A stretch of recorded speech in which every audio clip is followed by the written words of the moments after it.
Hello friend, welcome to my channel. আমি doctor Chandrakant. আজ আপনাদের র ব্যানানা বা কাঁচা কলা বা গ্রিন ব্যানানা, তো এর উপকারিতা কী কী এবং এটা কখন খাবেন, এছাড়াও এর মধ্যে কী কী নিউট্রিয়েন্টস, কী কী প্রোটিন, কী কী ভিটামিন রয়েছে, আজকে সে বিষয়ে আলোচনা করবো। চ্যানেলে নতুন, চ্যানেল সাবস্ক্রাইব করবেন। চলুন শুরু করা যাক। তো এই কাঁচা কলার মধ্যে কার্বোহাইড্রেট রয়েছে, ফাইবার রয়েছে এবং পটাশিয়াম রয়েছে। এছাড়াও এই কাঁচা কলার মধ্যে কিন্তু ভিটামিন সি রয়েছে। কাঁচা কলা কিন্তু হজমে সাহায্য করে। এর মধ্যে ফাইবার রয়েছে, স্টার্চ রয়েছে, যেটা আমাদের হজমে সাহায্য করে। এর মধ্যে পটাশিয়াম রয়েছে, যেটা আমাদের হার্টের হেল্প করে, হার্টের যে হেলথ সেটা ভালো রাখে।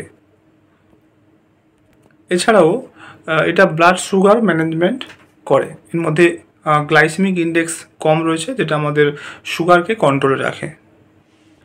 এছাড়াও এটা আমাদের ইমিউন সিস্টেম, আমাদের অনাক ক্ষমতা বাড়ায়, যেহেতু ভিটামিন সি রয়েছে। এছাড়াও আমাদের স্কিন ভালো রাখে, স্কিন হেলথ ভালো রাখে, ওয়েট ম্যানেজমেন্ট করে, আমাদের ওয়েট হঠাৎ বেশি করে বাড়তে দেয় না, যেহেতু ফাইবার রয়েছে। এছাড়াও এই কাঁচা কলার মধ্যে পেকটিন রয়েছে, যেটা খুব সহজেই হজম করা যায়। বিশেষ করে ডায়রিয়ার ক্ষেত্রে, যাদের পটি হয়, ডায়রিয়ার সমস্যা হয়, তাদের ক্ষেত্রে কিন্তু কাঁচা কলা খুবই গুরুত্বপূর্ণ, কারণ এটা খুবই সহজে হজম করা যায়।